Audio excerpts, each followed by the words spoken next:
Hello guys, आज मैं करने वाला हूँ सैमसंग M05 का लॉन्ग टर्म रिव्यू।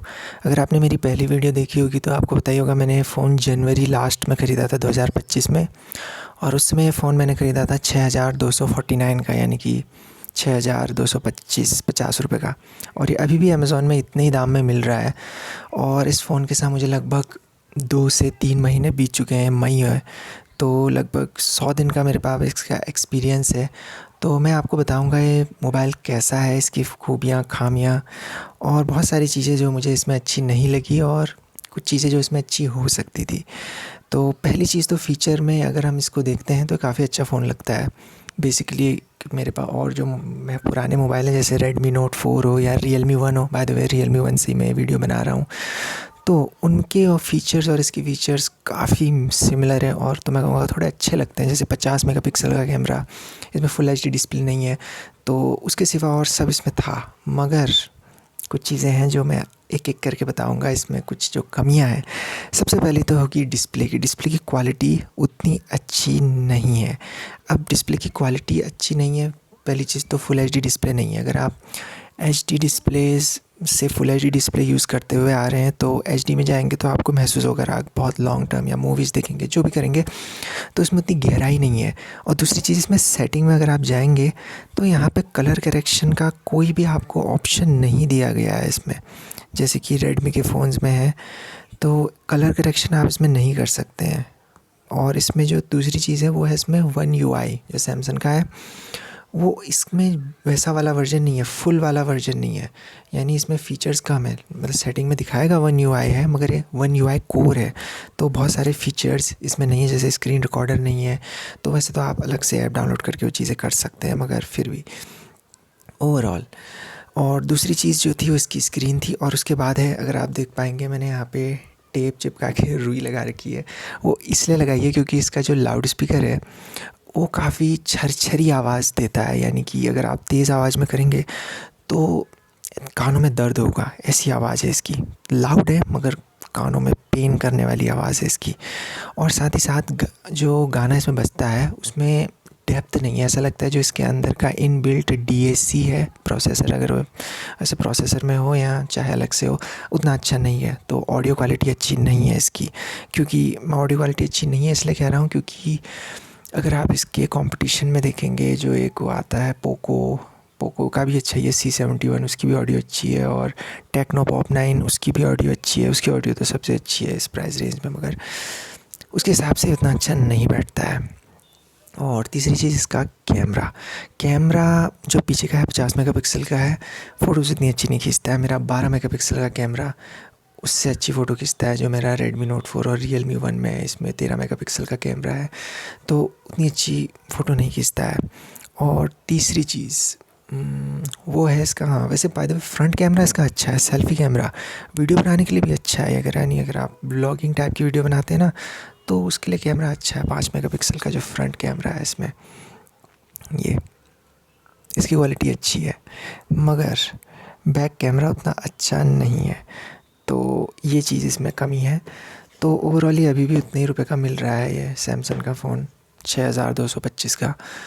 तो अगर अब मेरे पास कुछ ऑप्शन हो तो मैं क्या इसे दोबारा लूँगा?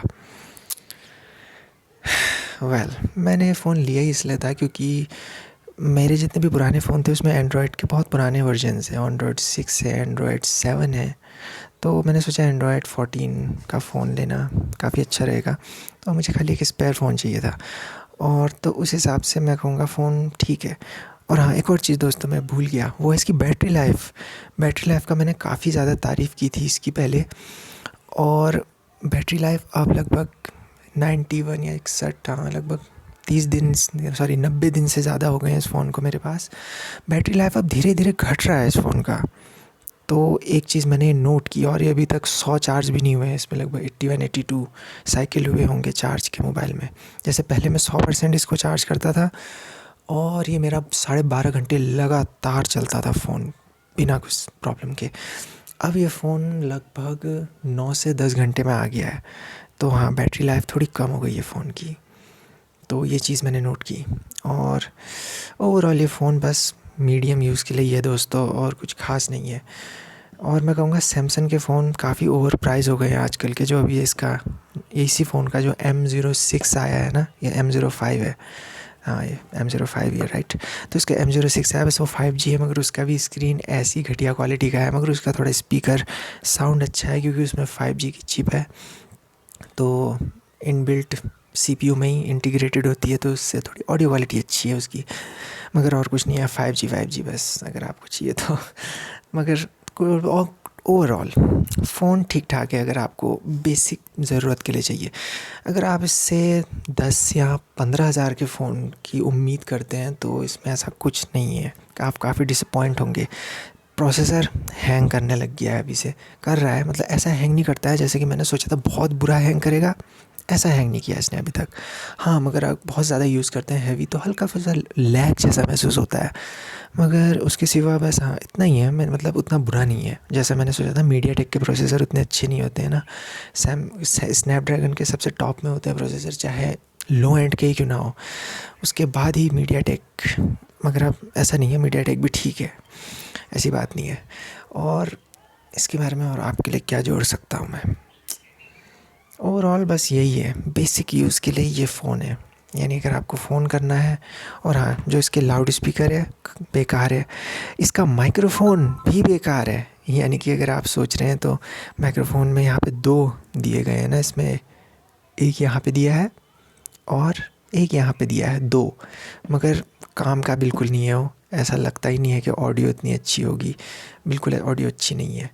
तो हाँ ये चीज़ें हैं, एकदम ऐसा लगता है। कागज़ों में फ़ीचर काफ़ी अच्छे हैं, 4 GB रैम, 64 GB स्टोरेज, मगर कुल मिला के ठीक ठाक फ़ोन है। तो मैं तो कहूँगा अगर मैं फिर से लूँ तो शायद मैं सोचूं 3-4 हज़ार रुपये मिला के तो मैं मोटो G35 या ऐसी वाले फ़ोन लूँगा। उसमें फुल HD डिस्प्ले है, गोरिल्ला ग्लास है, इसमें गोरिल्ला ग्लास नहीं है, तो ये फ़ोन काफ़ी ज़्यादा कमज़ोर है।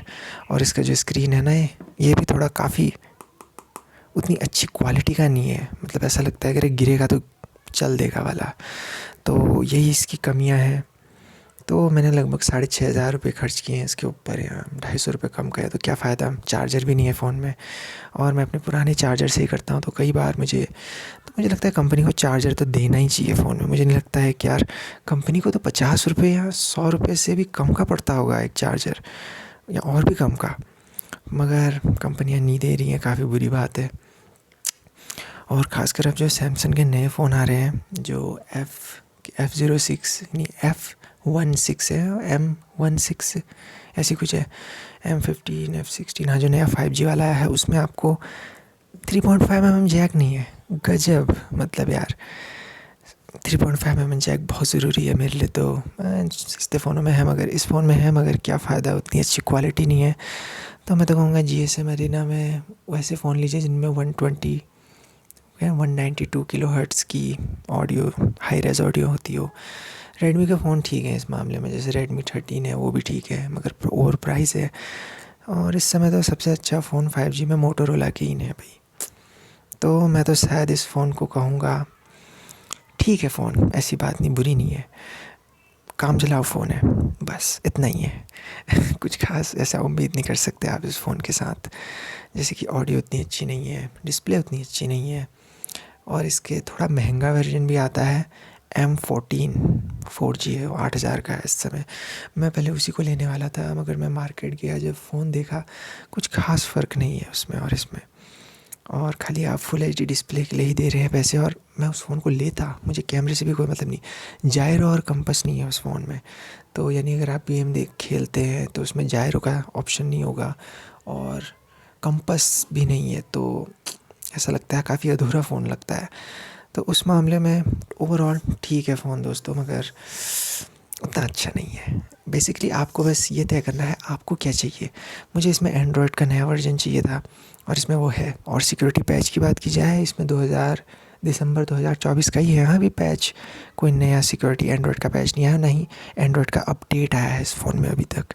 यानी ये फ़ोन अभी एंड्रॉयड 14 में ही चल रहा है। कंपनी ने कहा है एंड्रॉयड 15 16 आएगा करके, मगर अभी कुछ नहीं पता हमें, क्या पता कंपनी रखती है नहीं रखती। और 5 साल का सिक्योरिटी अपडेट इन्होंने डब्बे में कह रखा है वैसे, अगर आप पढ़ेंगे तो, मगर अभी तक हमें मिला नहीं है इसमें कोई भी। तो बस यही सब कुछ था दोस्तों इस मोबाइल के बारे में।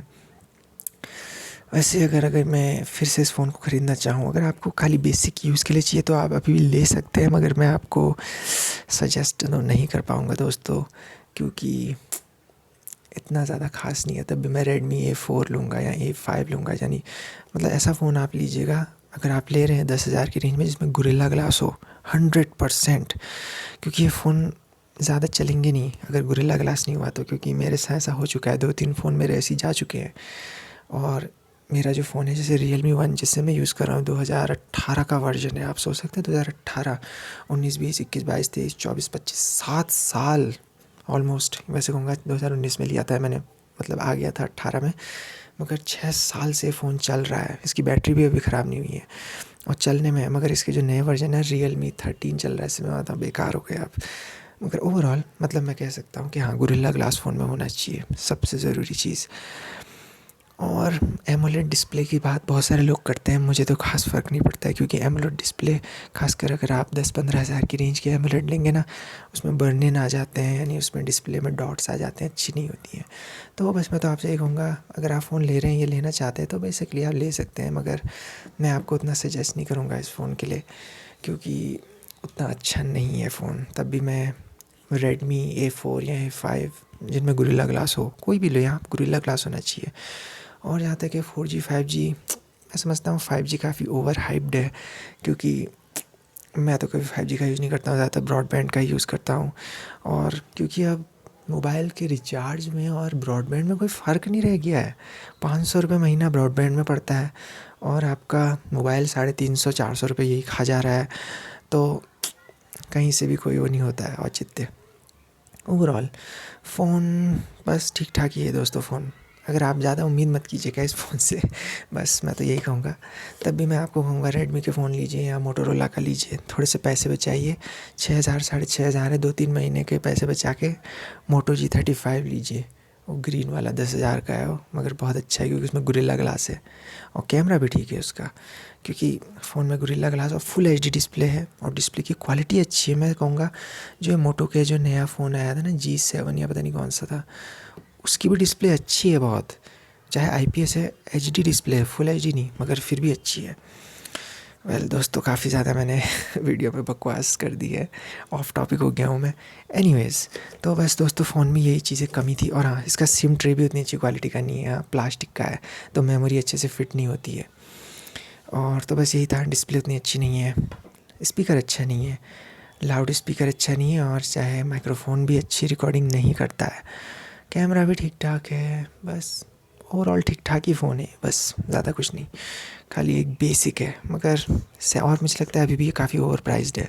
सैमसंग को इसे 6,000 का करना चाहिए मिनिमम, क्योंकि इसमें आपको चार्जर भी नहीं मिल रहा है।